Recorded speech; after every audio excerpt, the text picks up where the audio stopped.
Well, here we are again with the bamboo splitting. This time we're going to use a piece of bamboo that's without a node, and this is a piece from like I sell. It's just a 24-inch length of bamboo that has no knots, no nodes, relatively smooth and straight. But this particular piece is quite wide. So I'm going to split it, and the way I do it is exactly the same as before. I put the knife blade, the point of my utility knife blade, in the center of the skin side. The skin side is pointed upward. And I want to split it in the center because then I know that the tension or the pressure on both sides of the knife blade will be relatively close to each other, and it should split relatively well. So I put the knife blade through it.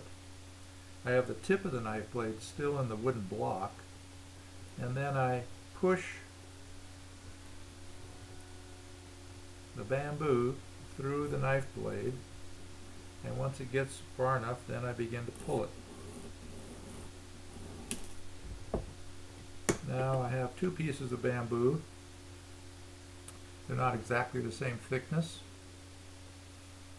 It's normally what happens.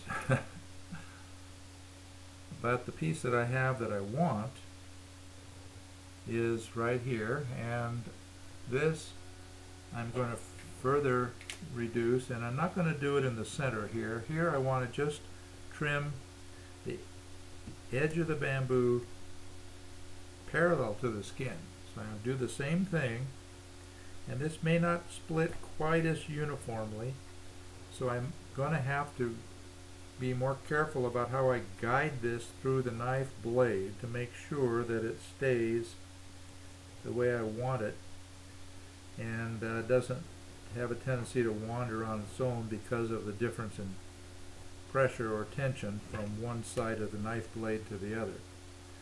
Now I split off this very thin piece, which I probably would use for battens or other things in making a kite. And here I have a piece that's just really ideal for a relatively light wind kite. Stiff on one end, flexible on the other. And I can further change the cross section. This is the skin side. I'm going to lay that to my left, and I'm going to split away some of the bamboo thickness in the same way. And here I guided it improperly, and of course it didn't want to continue to split. So here I have another very thin piece of bamboo.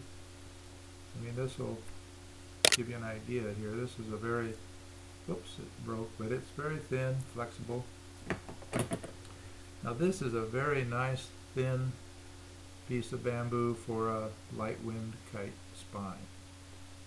And if you have the opportunity to work and play with bamboo a little bit with a knife,